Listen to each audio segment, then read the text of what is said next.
So welcome everyone. Thank you for joining us on our final Ask the Expert series of 2022. It has been an absolutely amazing year. Special thanks to Tahir Jackson for joining us tonight and sharing his expertise and his knowledge with us. I'm going to briefly read his bio.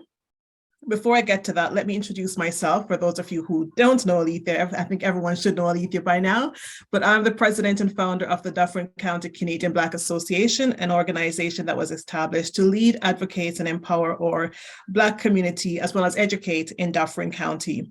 We have a strong focus on youth achievement and excellence, and as such, we have been able to sponsor a number of youth in our community for scholarships. So amazing organization doing amazing things. And that's what brings us to tonight's conversation around financial literacy with our expert, Tahir Jackson. So I'm going to read his bio because his bio is quite incredible. And I think it gives some context to why we have this inspiring individual with us tonight.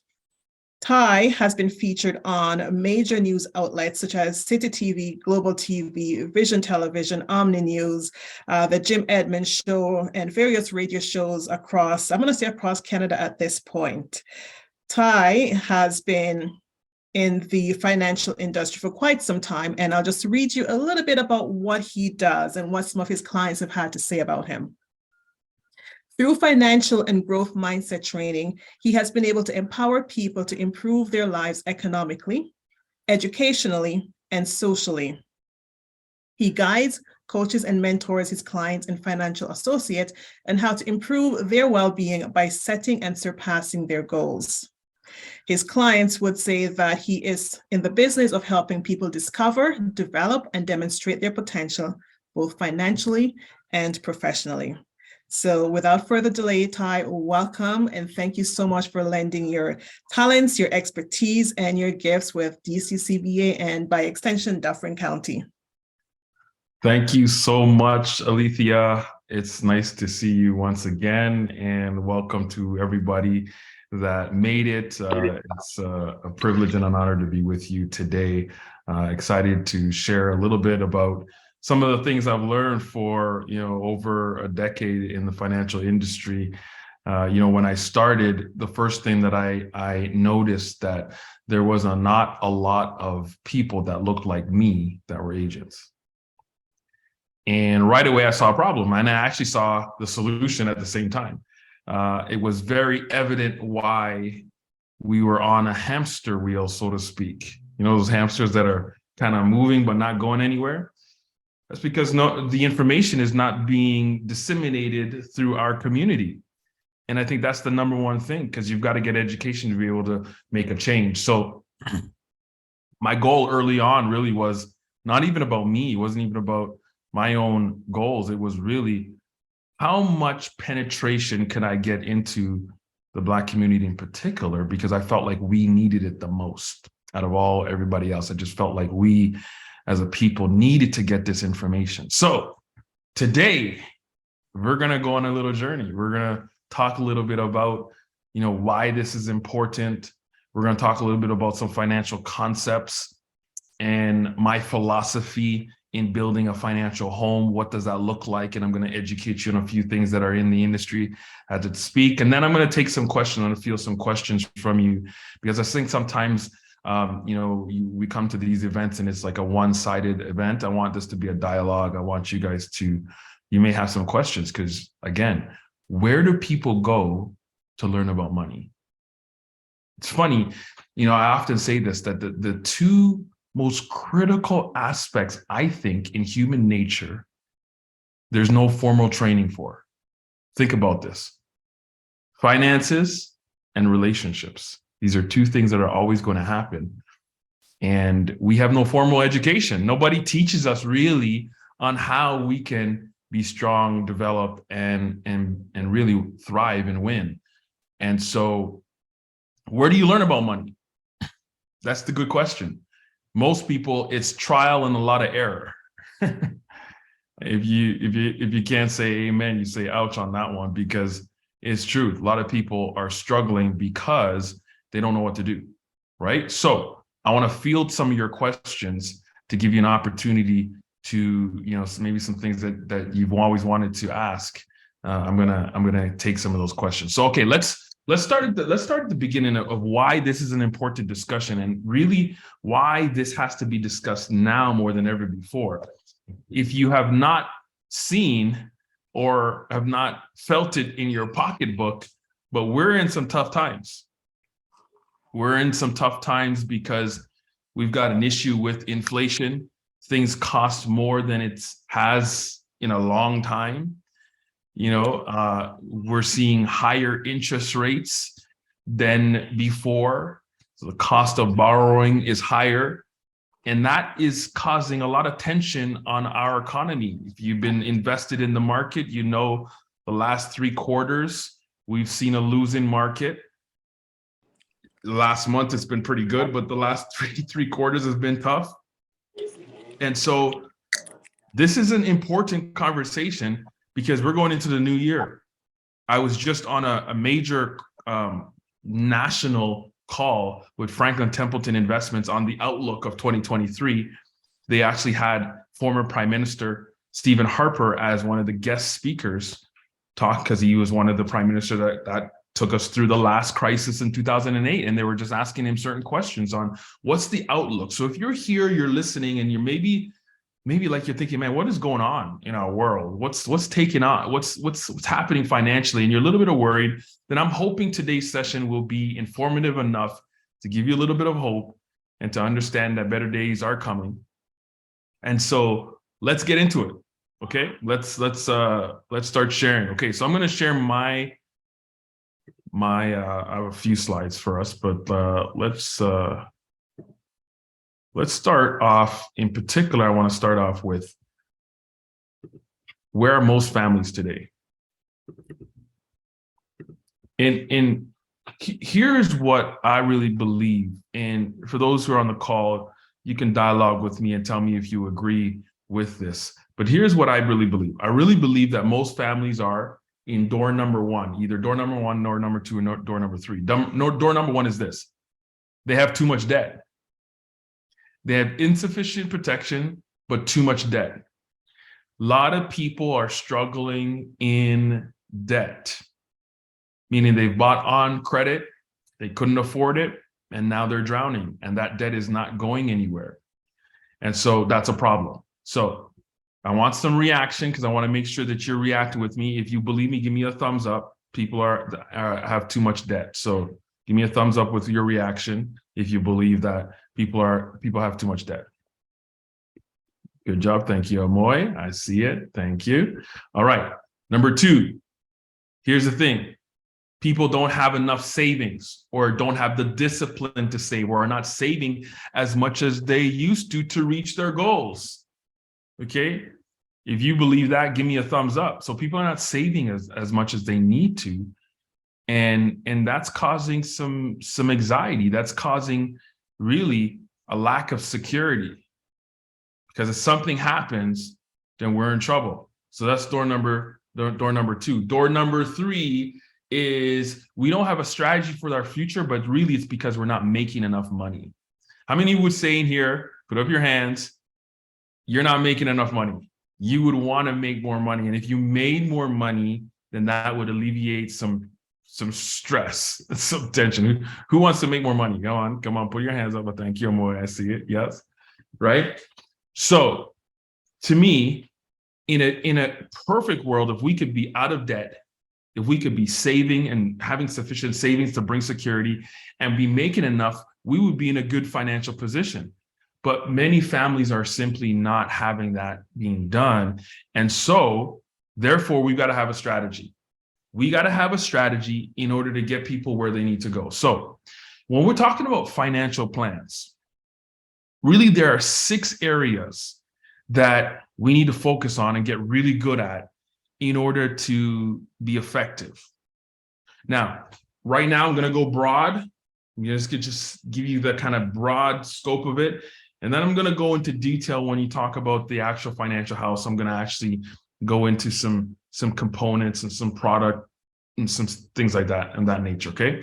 But let's talk about the 6 steps. Okay. The 6th step of any financial plan to get to financial independence. And here's the deal. When I talk to people, I want you to understand my goal in helping you is to try to get you to become financially independent. What does that mean? That means that I have enough in store that I can live off of for the rest of my life and then be free. Be free. Because most people work for a paycheck. They don't work for purpose.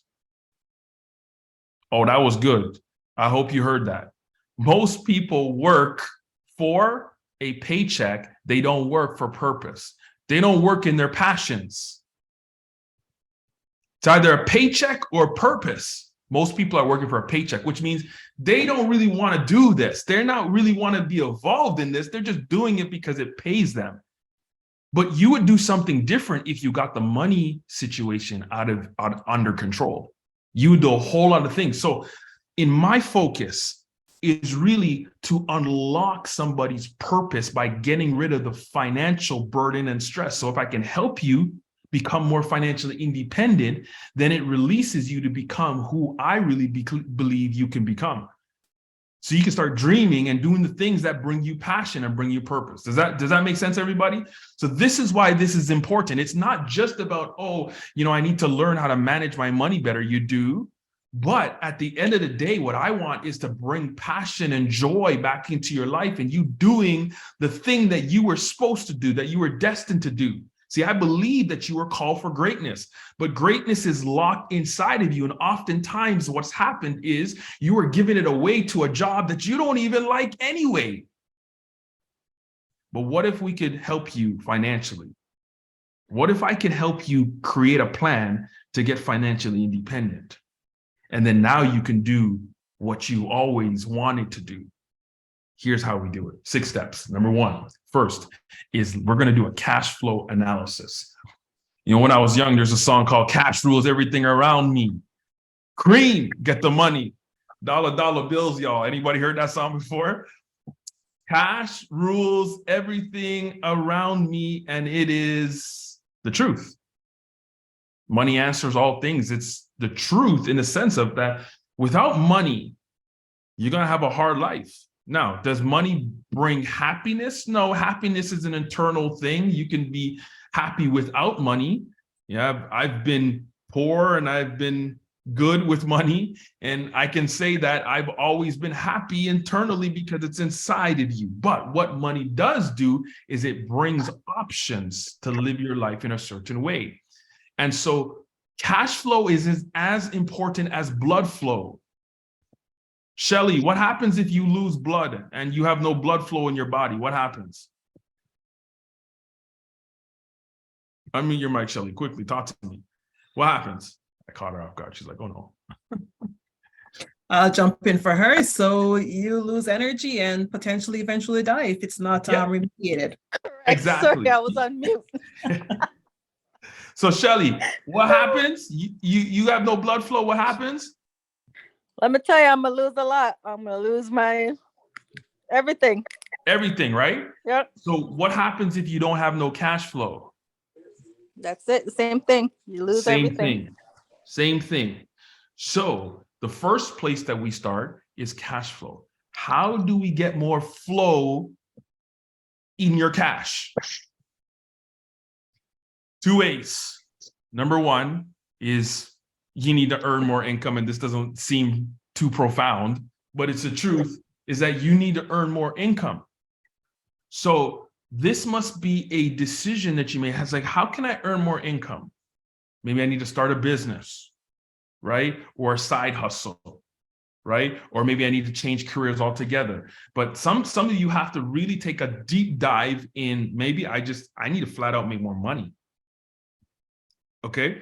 Number 2 is you need to manage your expenses better. Notice I said manage.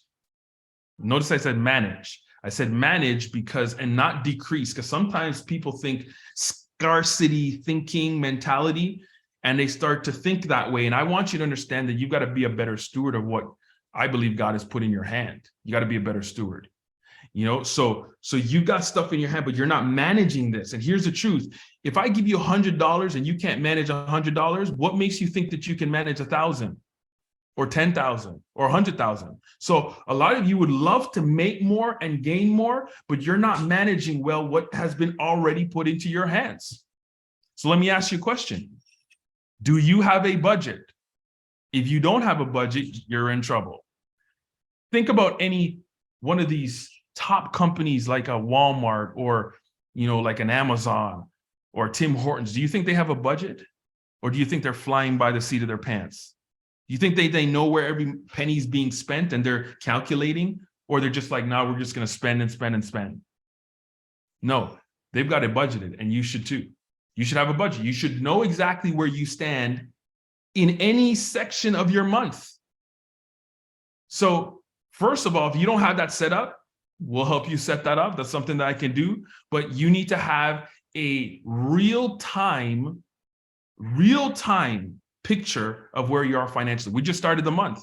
So where are you in the month? How much have you spent on food and all these different things? See, these are very important for us to understand what's your habits. What is the way that you spend money so that you can change? You cannot change something unless you see it visually, you understand it. So we got to manage what we have better. Now, once we do that, we've made a decision whether we've got to earn more money or we need to manage our money a little bit better to create more cash flow. Now we're going to go into the different components in order to fix things. So some of you are in a huge amount of debt.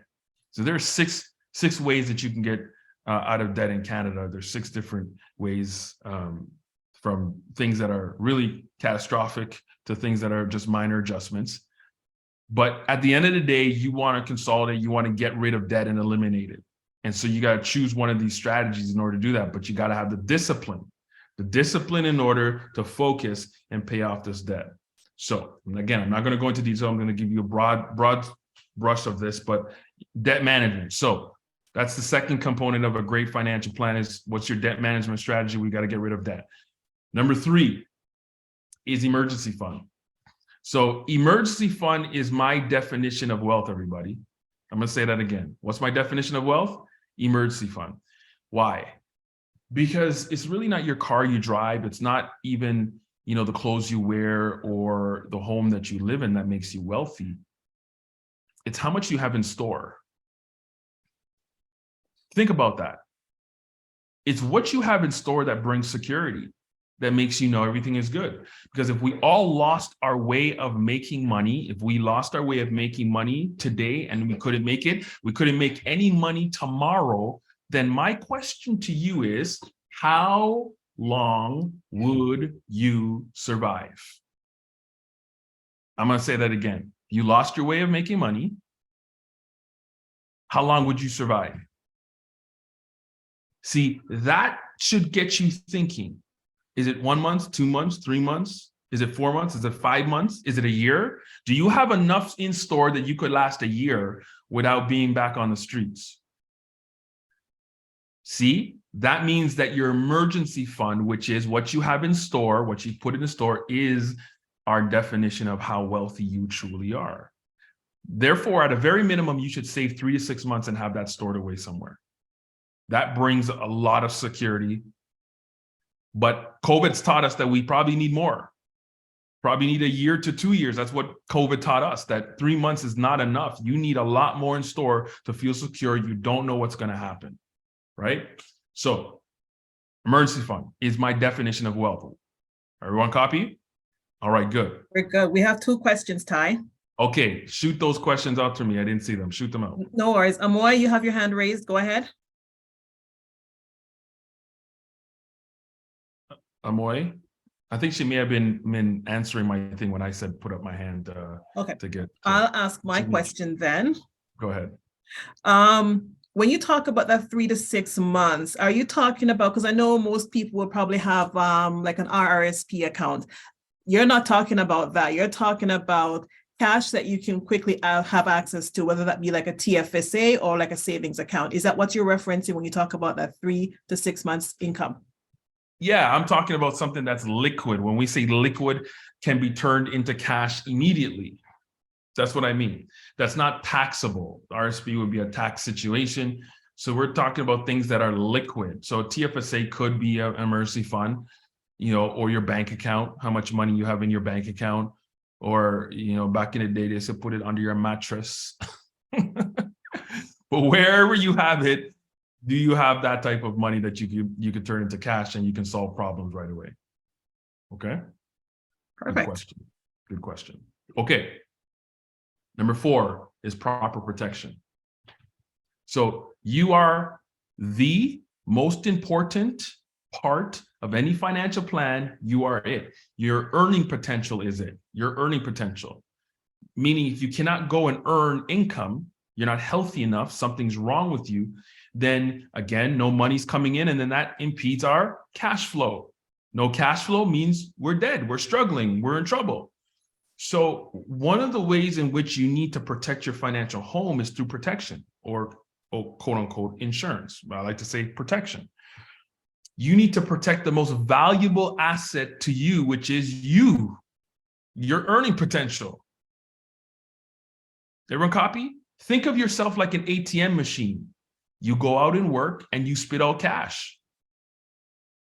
What if that ATM machine gets broken, disabled, or stops functioning altogether? What happens to the family? What happens to people that are depending upon you? What happens to all of your debt? Who's going to take care of your final expenses? All of these things are what we have to worry about. And so that's why you got to have a proper protection plan in place. So do you have life insurance, disability, critical? I'm going to talk about these things in detail in a little while. So you have proper protection plan, okay? Number 5 is now building wealth. So number 3 is saving, getting in a habit of saving. But number 5 is now where you build.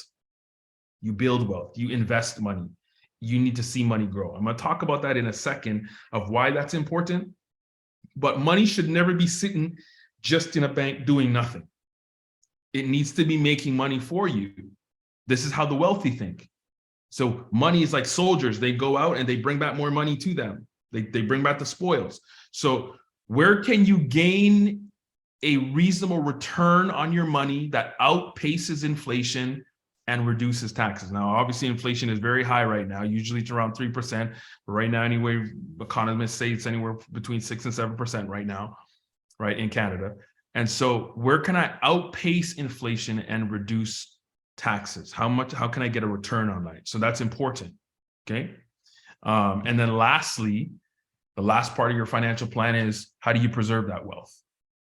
So this is something that's forgotten. So after I've worked hard, built wealth, and I've seen it happen, how do I now pass it to the next generation?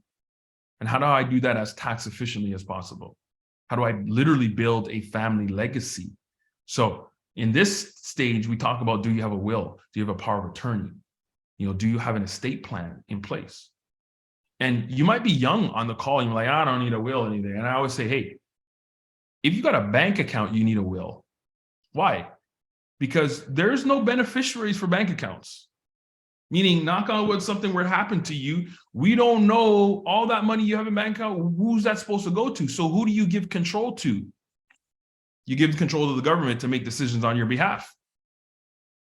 I was just reading an article, our Black Panther, Mr. Chadwick, did not have a will and ended up paying over $900,000 in probate fees because he didn't have an estate plan.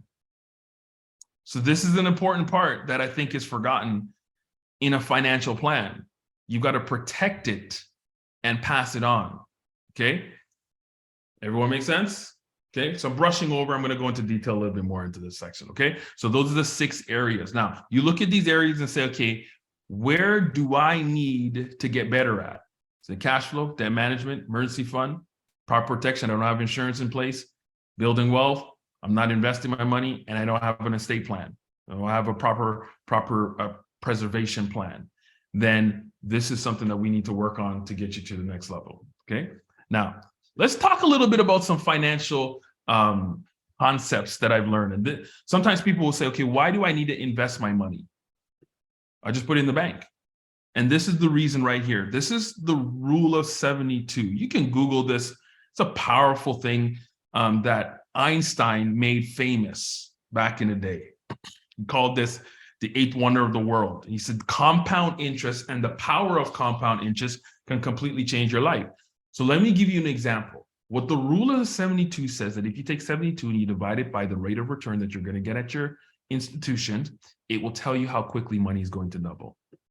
So watch this. If I'm getting 4%, now, how much does a bank normally give you in a bank account? Somebody unmute your mic and tell me, what do they give you at your bank account? 1%, maybe the max 3%. Yeah, I don't know. 3% is like way over. High 1%. Let's say they give you 1%. 72 divided by 1 is 72. So that means money is going to double every 72 years.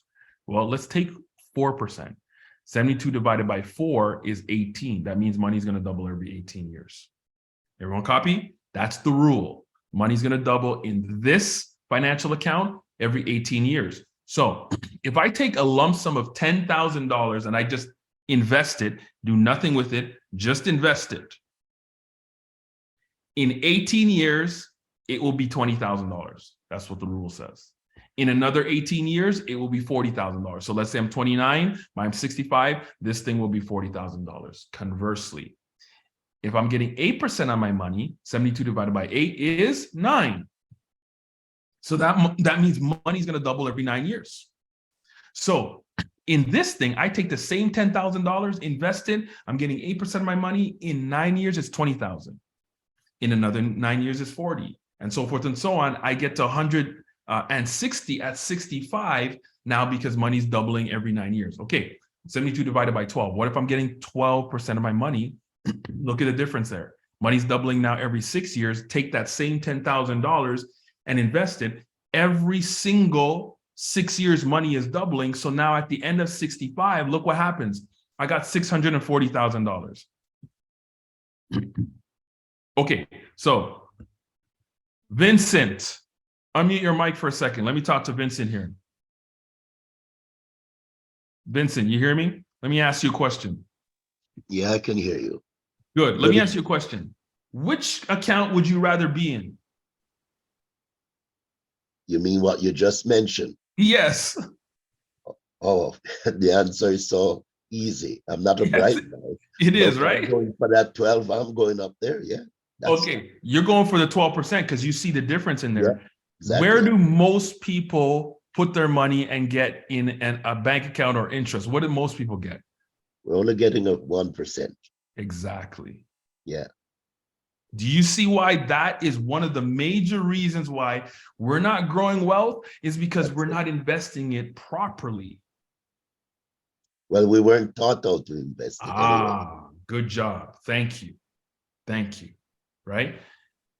Thank you, Vincent, for sharing. I appreciate that. So everybody, did you see that? It's very common knowledge, right? When we see that, we're like, wow, I want to be in the 12%. But where are we? We're in the lower end. Therefore, our money's not growing. We're not taught anything. So we stay right put.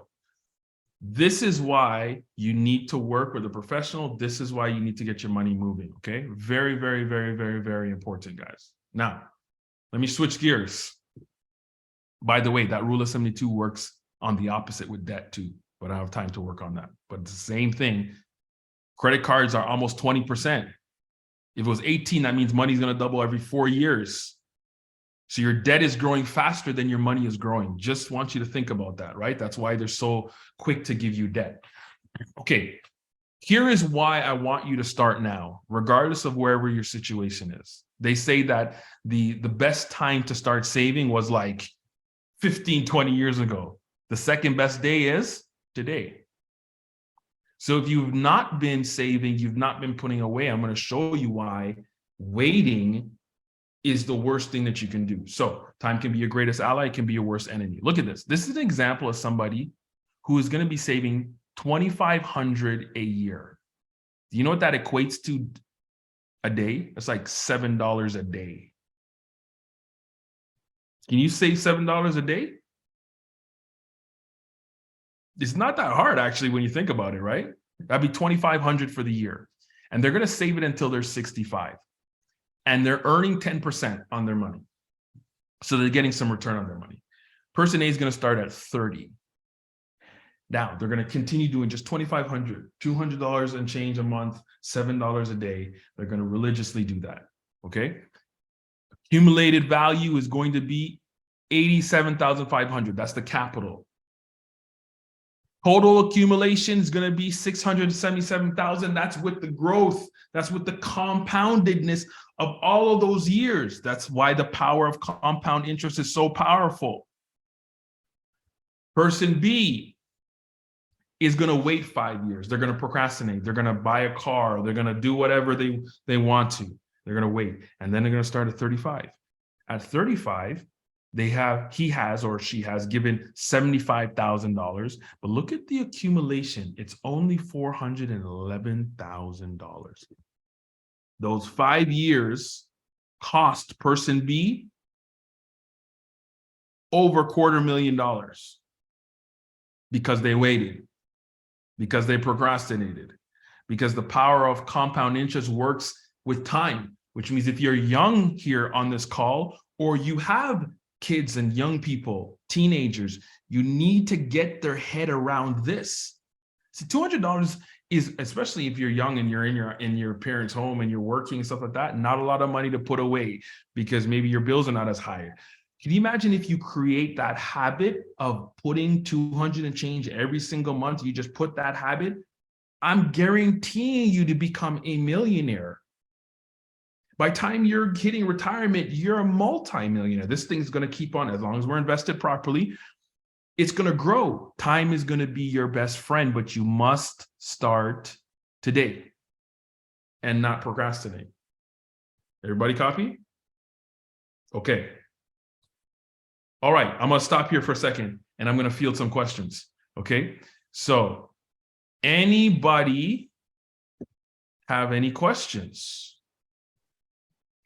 I just want to comment. I know that we have some students on the line, and if you can just translate that $7 that you referenced for the Starbucks lovers, right? That's probably a Starbucks coffee a day. Absolutely. 100%, right? 100% for all you students in there. $7 a day, put that in an account and let it grow, and you'll see what happens later on, right? You won't miss that $7, I guarantee you. But if you just learn that discipline, it'll be pretty powerful.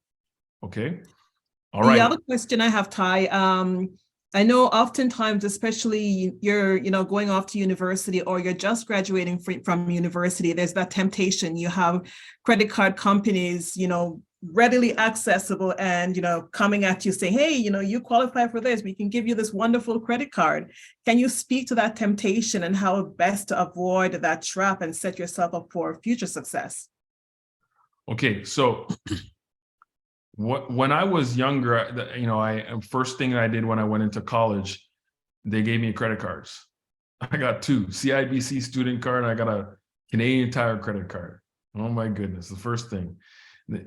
We were walking in the halls and they had their booth, and we were like, I don't know if you've ever watched like the animal or nature channels, like when the cows or they walk and the alligators are watching the cows and they're just waiting for them to get in the water, then they attack.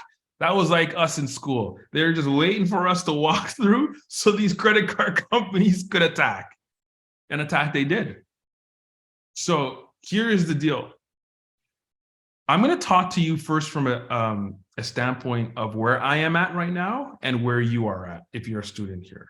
So if you're a student, you need to be very mindful of debt, very careful of debt, okay? However, if you are disciplined, you can use debt to your advantage, okay? The question is, how disciplined are you? Really, that's the question. Why the credit card companies are giving you this money right off the bat is they are banking on the fact that you're not going to be disciplined. You're not going to be disciplined to pay off your credit card, and therefore you will be a slave to them forever. That's the truth. They're banking on you not being disciplined. Okay. But if you are disciplined enough, you can actually use credit cards for your advantage. How so, you ask? Good question. I'm glad you asked. So for instance, like me, I don't even have my wallet on me, or I'll show you, but I have credit cards, and my credit cards are ones which give me all sorts of different privileges. They give me points, travel points, or they can give you grocery points, money back to you. As you spend it, they give you points, right? So I personally pay everything that I have on my credit card. Did you hear me? Pay everything on my credit card. right? This is talking to the financial advisor. Don't go in debt. Oh my God, oh my God. But here's what I do. At the end of the month, I pay it off to zero. So guess what? I have zero interest that I pay on my credit card. And I have all of these travel and grocery benefits of free money attached to my card, but it's because I am disciplined, right? In my one of my credit cards that's connected, which is a PC. I won't say that because I don't want you running to go get it, but I have over 200,000 points in that card. In my travel card, I have 150,000 points. That equates to probably about 10, probably about 5 flights, free flights. Okay. But the question is, everybody, are you disciplined?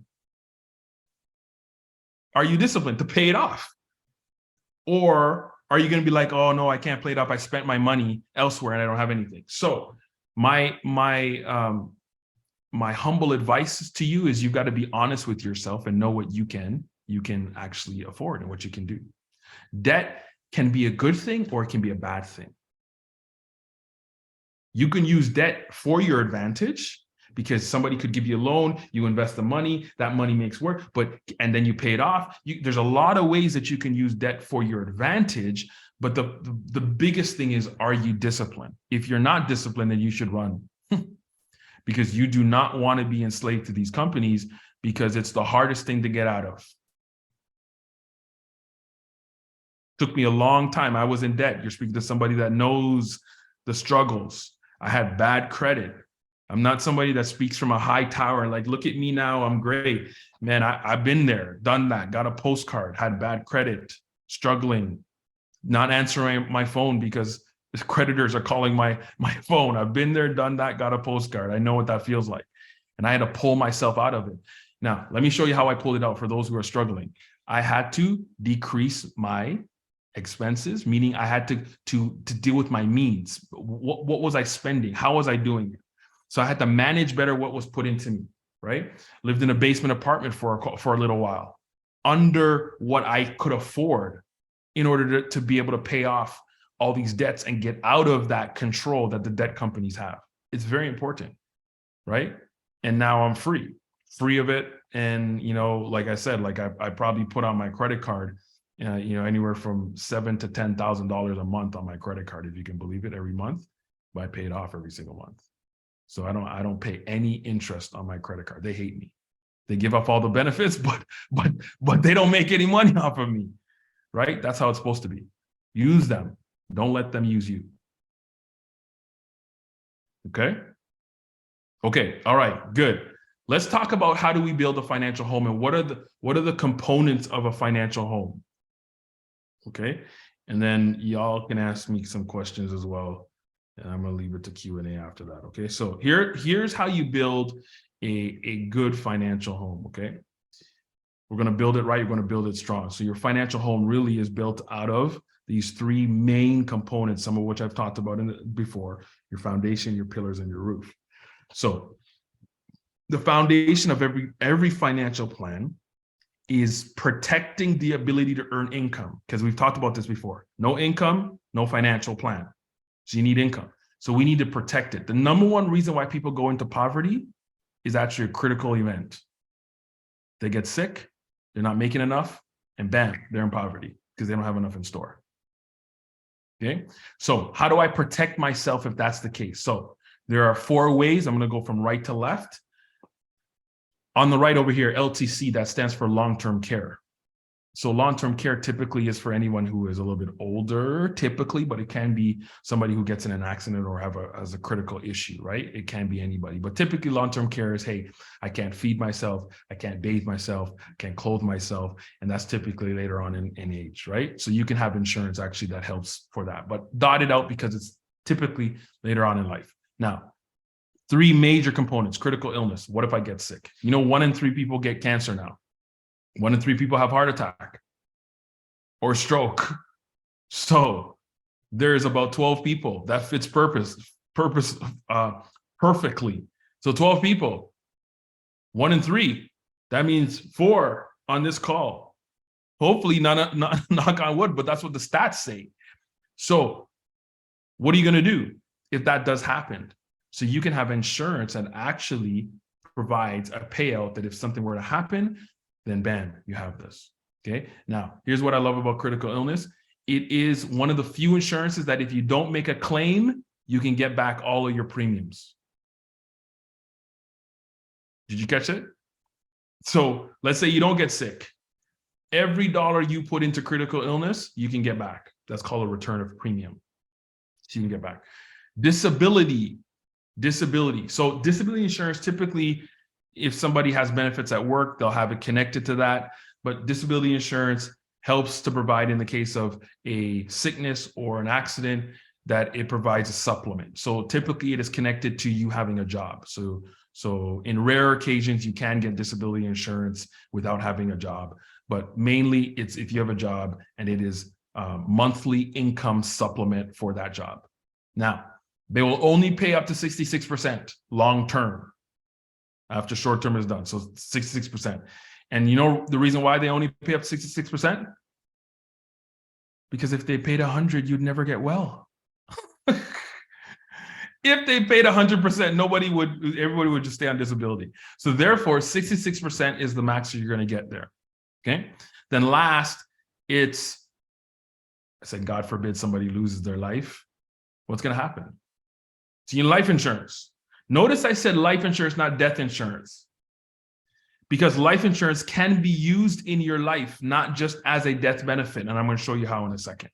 Okay. So life insurance. So that is the way that you protect your ability to earn income. Do you have a proper protection plan in place that I was alluding to beforehand? Now, once you set the foundation, you've got a proper life insurance policy, you've got a disability is good if something happens to you from that standpoint, you're critical if you get sick. Now we build on top of that and we build wealth. There are 5 ways in which you can build wealth in Canada. Let's walk them through. Okay, going from left to right now. First is real estate. So real estate is a way that many have made great money. Obviously, our market has been great the last few years, and this year has been tough. But real estate, you can buy real estate compounds over a period of time. The equity grows and the value of your home grows, and therefore you've got lots of money in there. Okay, so that is step number 1. Number 2, RSPs, retirement savings plans, or registered retirement savings plan, same thing. This is, full disclosure, not my favorite pillar. Okay. Reason being is tax implications. So why people go into an RSP is that it reduces your income. There's a tax deduction. So every dollar you put into an RSP, you get a reduction. Government says, oh, you put in $20,000, we're going to reduce your income. Instead of you making $80,000, now you made $60,000. That's what happens with an RSP. So what should happen is people get money back from the government. And when people get free money from the government, what do? They spend it. Well, first thing you should do is reinvest that money. If you're going to use RSPs, you get the money back from the government, never spend it, reinvest it somewhere else so it grows for you. Okay. Now, RSPs does benefit those who make more money. It's not an equal playing field. When you're taxed is the problem. This is why I don't really love it, because you will pay taxes on the money that you take out. Okay. And 100% of the whole value, not just the growth, 100%. So you're taxed when you take it out, and it adds to your income when you take it out. So let's say you got an RSP and you took out $30,000 on your RSP, right? And you didn't use it for like education or a home. You just used it out. Then, hey, you're going to pay taxes on that, and it's going to increase your income. So therefore, your income is higher that year that you file your taxes. So it's almost a double whammy. And if you live long and you don't deplete your RSP, which is very likely, then you're creating a tax situation for your estate that's going to make your estate at a higher tax bracket. So that is the RSP. Open accounts. So open accounts are anything that doesn't really have a government restriction. So this can be like properties, like you have multiple properties. How many houses can you buy? As many as you can afford. You know, how many stocks can you buy? As many as you can afford, right? So that's open accounts, just open. So this could be, you know, stock market, it could be homes, it could be cryptocurrency, it could be so many different things, as long as there's no government restriction, right? Typically taxed at capital gain tax, which means only 50% of your growth is taxable. So a better tax situation, right? In the sense of that you're not going to pay all of the 100% taxes that you are on the growth of that money. Okay. TFSA, tax-free savings accounts, is what it stands for. I like to call it tax-free investment account. I don't like calling it a savings account because it's not. Most people think, because they hear savings account, the banks are who named this. They fool people to believe that you can only invest, number one, in a bank, and that it's only like a glorified savings account that you get 1% on. Not true. You can actually invest this money, mutual funds, stocks.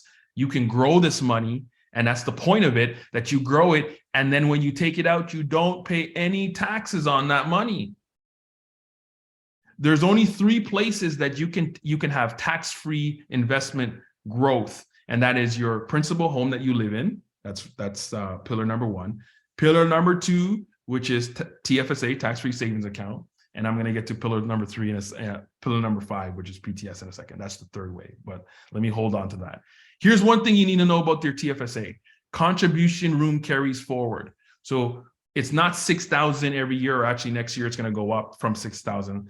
But if you've not been using this account, you can take that room from previous years and you can bring it into this year. So if you're 18 at 2009, then you have over $80,000 next year, over $80,000 worth of room if you've never put your money in a TFSA. So it's not 6,000, it's more than that if you haven't been contributing your full amount. So the best thing to do is just call CRA. They can actually give it to you right off the phone what your TFSA limit is, and you'll know exactly where you can invest. Very important that you stay within the room, because if you go higher than what the room is on the TFSA, then you will be taxed. Okay, so that's TFSA. PTS, what I call personal tax shelter. This actually is an insurance product, a life insurance product that has both protection and an investment vehicle combined. So permanent insurance has a vehicle built in where you can actually invest money. You can grow that money, and that money grows tax-free. And then you use strategies to use that money without having to pay taxes on that money. So that is the 3rd way that you can actually grow money and use it and not have to pay any taxes on it. Okay, so this is not very well known, by the way.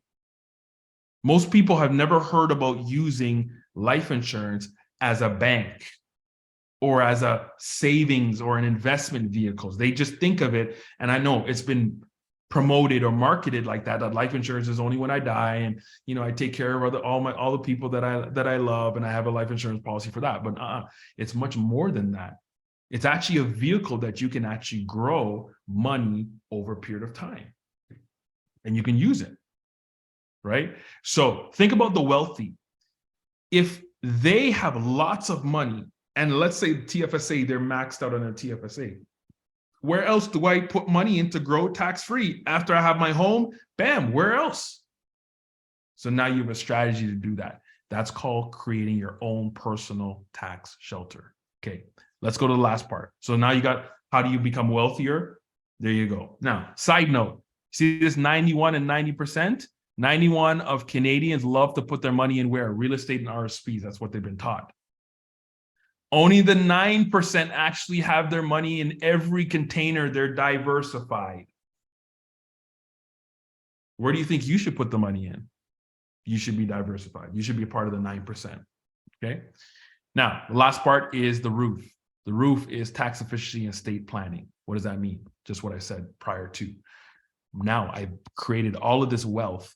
I need to be able to pass this on, put a roof over so my money doesn't go flying. You know where it goes flying? There's a great commercial that Capital One had way back when. It was hands in my pocket, hands in my pocket, hands in my pocket. Y'all are probably, some of you are probably too young. You don't even remember that commercial, right? Hands in my pocket, hands. You know who's got their hands in your pocket? The government. The government wants their money. And if you don't plan properly, this wealth that you've been accumulating over time, all of a sudden just blows out of the window because you haven't created a proper estate plan to pass that money on. And excuse me, who do you love more? You love the government, or do you love your family? Or the people who are going to be your beneficiaries? Who do you love more? So let's put a plan in place. Let's keep this in the home and let's put it all together. So this is the perfect financial home. This is the perfect scenario of building something over time, becoming wealthy, and then preserving that wealth over the period of time. Okay?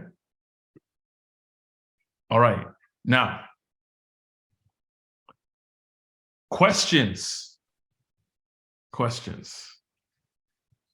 Of course, there are questions. Geez. First question.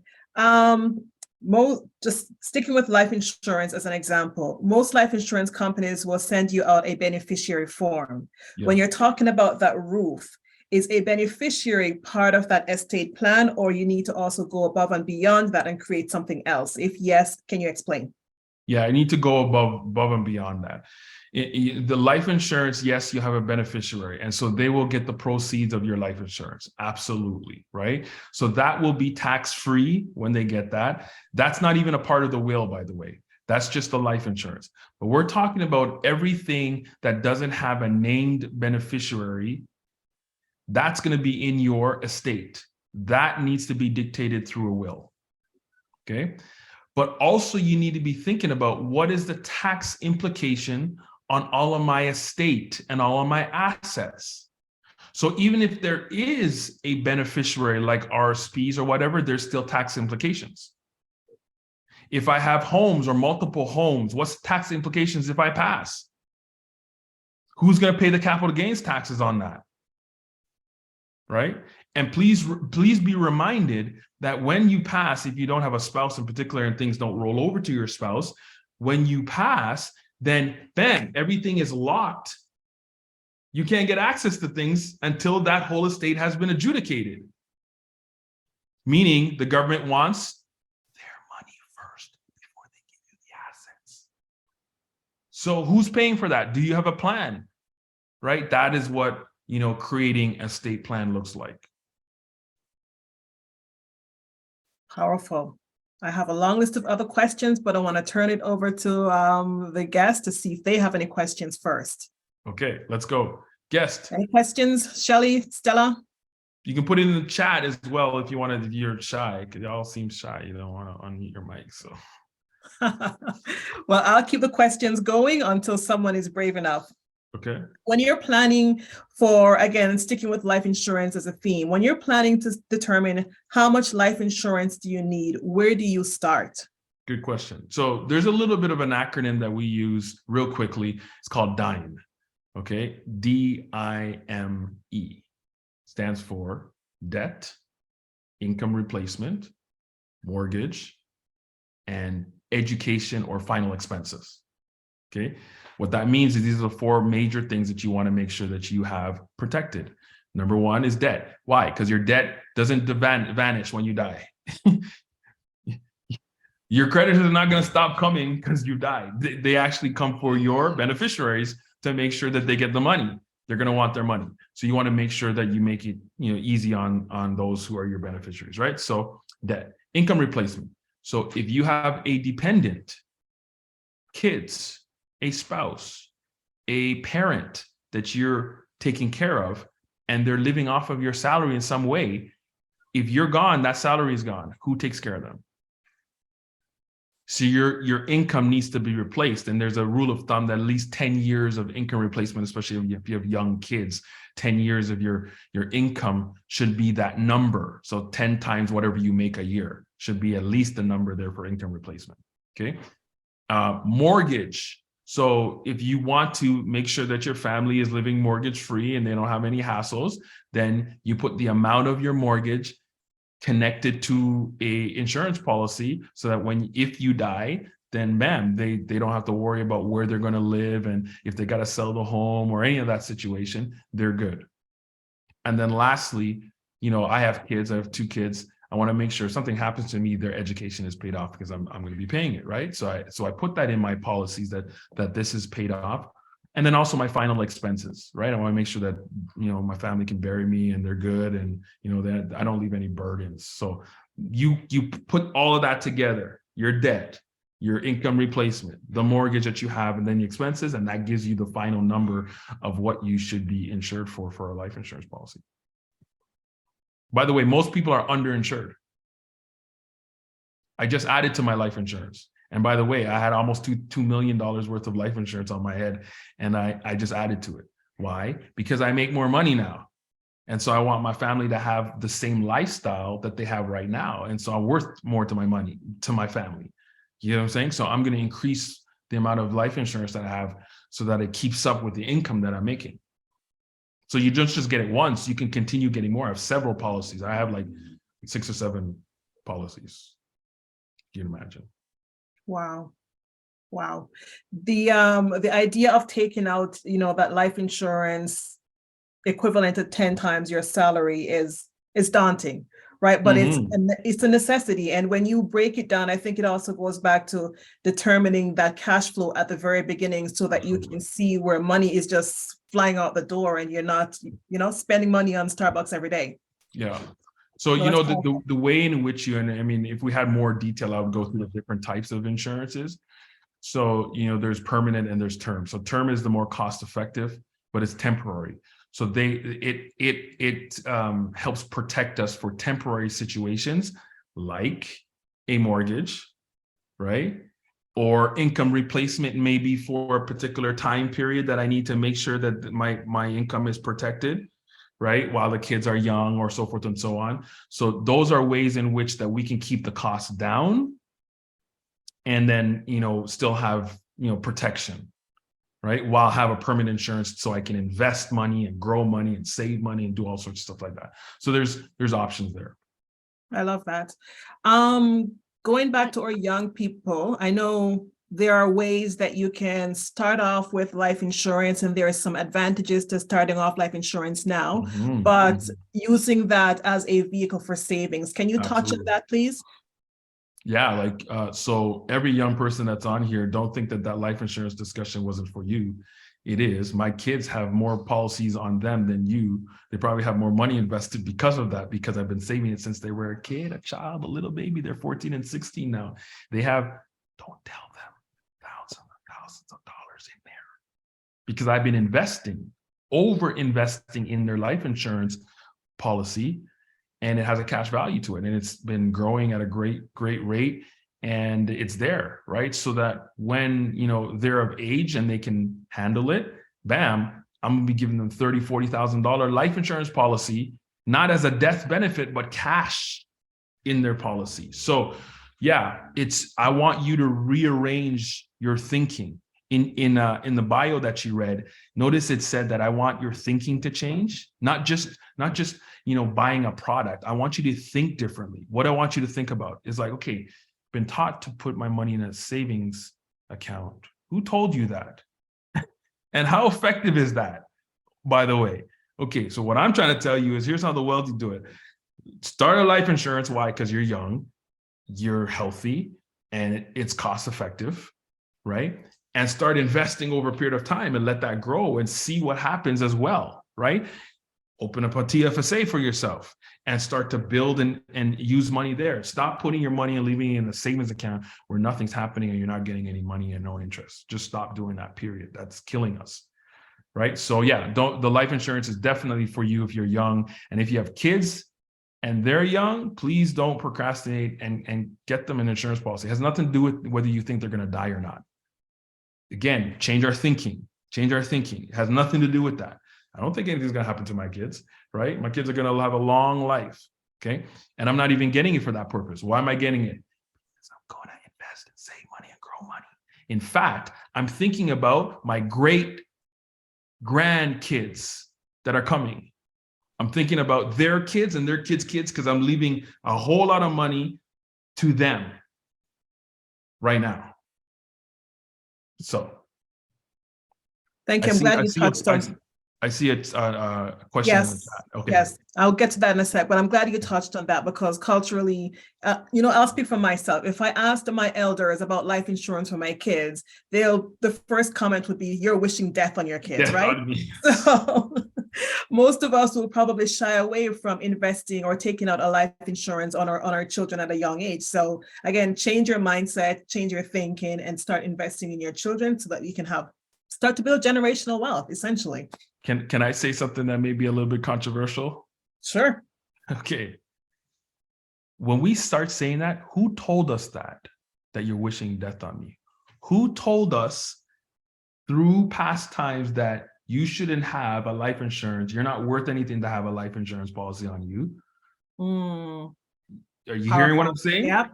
Who taught us that? Because if you go through history and you go through other cultures, you'll realize they got their wealth through life insurance. Okay? Wow. They got their wealth through life insurance because the one thing we know is we all are going to die. Nobody escapes. Nobody escapes. That's the one fact we all know. So then what you're telling me is if I put a lump sum of money all period of time, then I'm going to get a lump sum back for my whole family. You just talked about generational worth. Sign me up. What do you mean? This is a for sure happening, right? And you can do the math, the numbers to see how much money you're going to put into an insurance policy and how much is going to pay out. And always the payout will be much more.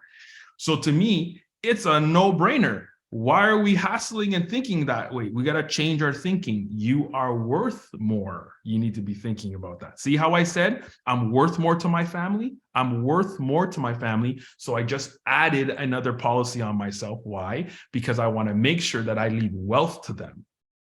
The one thing I know, I believe I'm going to be here for a long period of time, but I don't know whether that is in 10 years or that is 50 years from now. But I'm going to make sure that my family are multi-millionaires. Not just me, but my kids' kids. They're not even here yet, but I'm thinking and planning ahead of time. A wealthy family I didn't come from. My parents gave me a lot. They didn't give me money, but they gave me a lot. Like work ethic, mindset, love them dearly, but they're working class. But guess what? A wealthy family is going to come from me. And you can do the same by using the concepts and the things that we just talked about. Love that. Question from the chat. Are there ways to invest in real estate without buying an actual house? Great question. Yeah, there are actually ways that you could do it right now in this generation. Because of the way the models are working, Airbnb is one of the ways in which you can do that. So if you think about it, I mean, you would have to make sure that the property owner allows subleasing. But if you think about it, you can rent a property and then sublease it as a Airbnb. Without owning the property. Okay, great question. Thank you for that, Damar. Mm-hmm. All right, we are at 8:08. Are there any other questions from the group before we let Ty go? I'm just going to call on some names. Yep, go ahead. Sorry, I just wanted to say thank you so much for your presentation tonight. It was really powerful. I'm personally a Gen X, but you've opened my eyes to a few things that I was not aware of. So thank you for that. And thank you, Alethia, for inviting me. No problem. Thank you. I'm happy you found value from the session. That's what we aim to do. Definitely so. It's a pleasure being here. Thank you. Good stuff. Awesome. Awesome. Before we let you go, Ty, I'm going to ask, can you share with us, perhaps after, and then I can share with everyone on the call, if you have a cash flow type of, plan document that we can start with so that we can start to, assess our cash flow? Absolutely. I can actually send you a document. Perfect. It's a Google Sheet. I can send a Google Sheet to you that is perfect. It's got everything that I just discussed, every step that I just discussed. from cash flow, your budgeting, how much money you're bringing in. I just did it on myself, by the way. I just did this on myself. Why? Because I was reassessing what I needed from an insurance standpoint. I just did it on myself. You should do it on yourself over and over again, right? So, yeah, so, you know, I can send that, I can make that link available to you, and then you can just copy it. It's right on a Google Sheet, so you can just copy it and have people use it as they wish. Perfect. Stella, you have a question? Yes, I do. I have a question and I have a comment. Go ahead. Perfect. Go with the question. Yeah. My question is, you mentioned DIME, D-I-M-E. Yes. I just wanted to know, is there a product that covers all of it?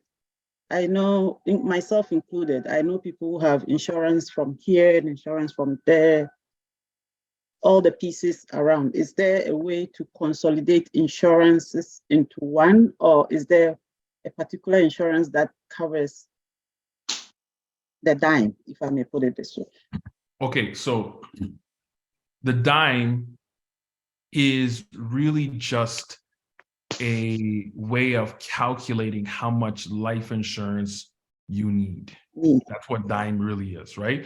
So it says, okay, how much debt you have, how much income replacements do you need, what is your mortgage, and what's your final expenses or your education costs for the future. So you accumulate that or calculate it together, and then that tells me a number, right? That tells me a number whether it should be $1 million, $2 million, $3 million. Okay, so that's all DIME does, really gives you that number.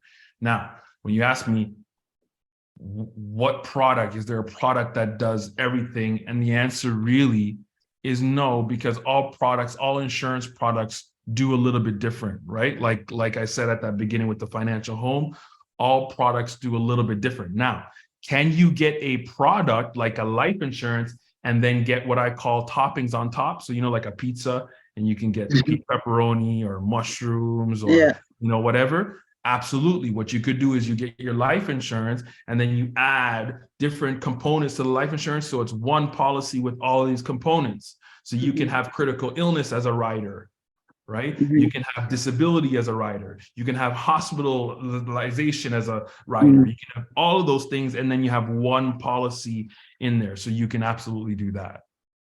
Okay. So yeah, that's and then my second question is,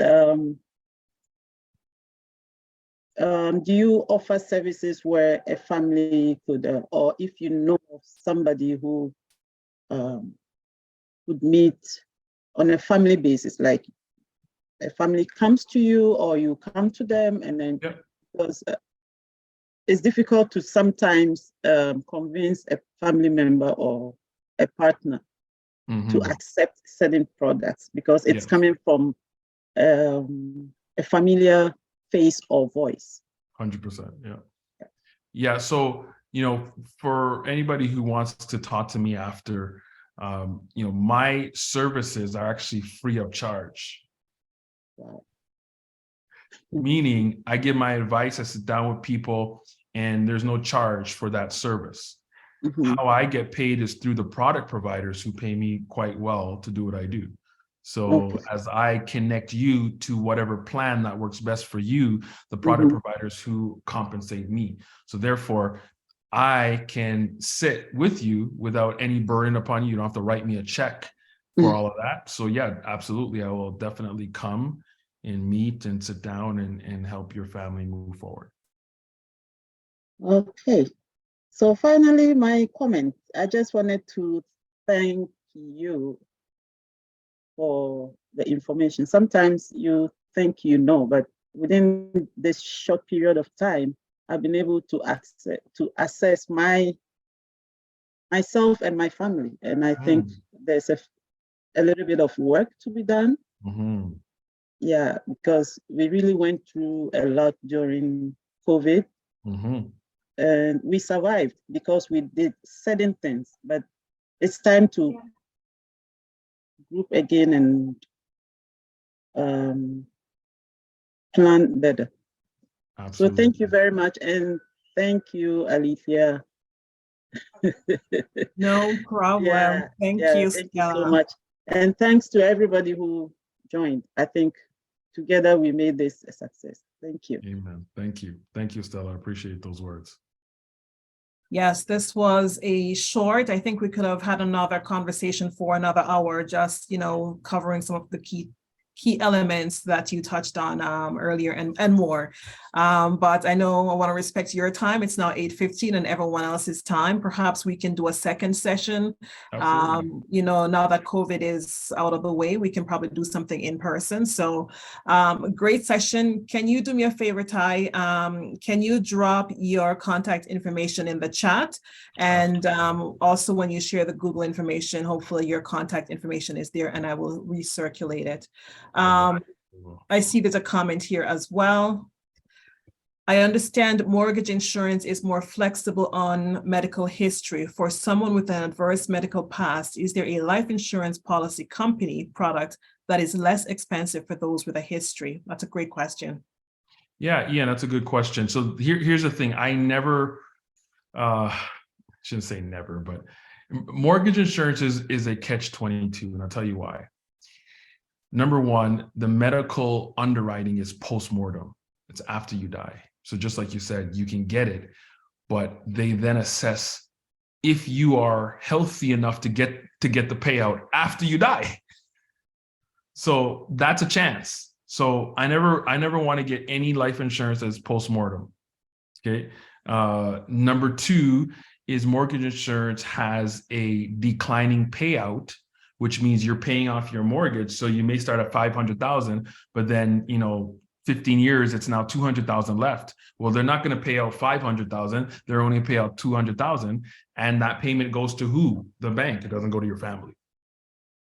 So I always would rather getting term insurance than an actual mortgage insurance. But you just said the quote unquote powerful words is, what if I'm not healthy or I can't get a regular insurance?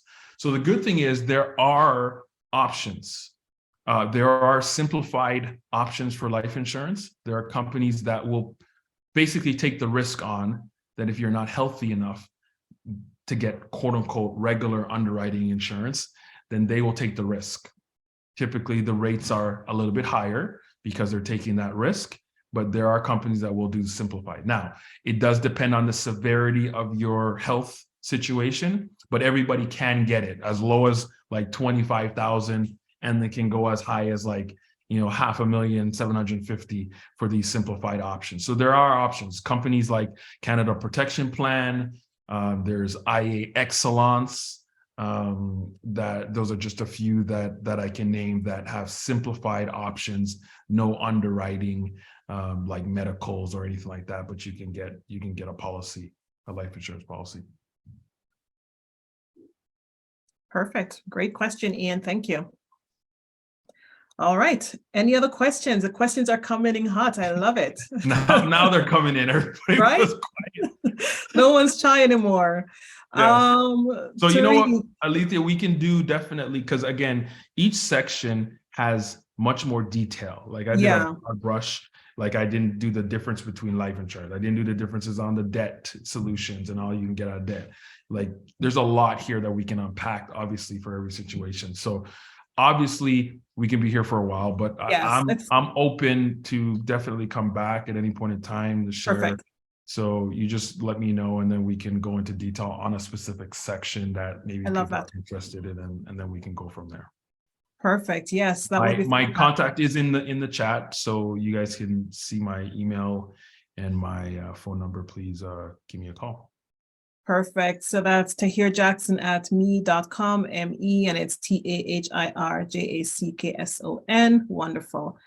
And if in doubt, always reach out. You can always reach out to DCCBA. You can reach out to me directly or through the link on our website, and we'll make the connection happen for you as well. So no fear, DCCBA is here to help support your financial educational needs. So thank you so much for joining us tonight. I know we are over time, but I want to take a moment to say thank you, Tahir, for joining us tonight and sharing your knowledge and expertise with us. It is essential for our community in particular, for us to advance and, build that generational wealth and even take care of, our financial future right now. So thank you.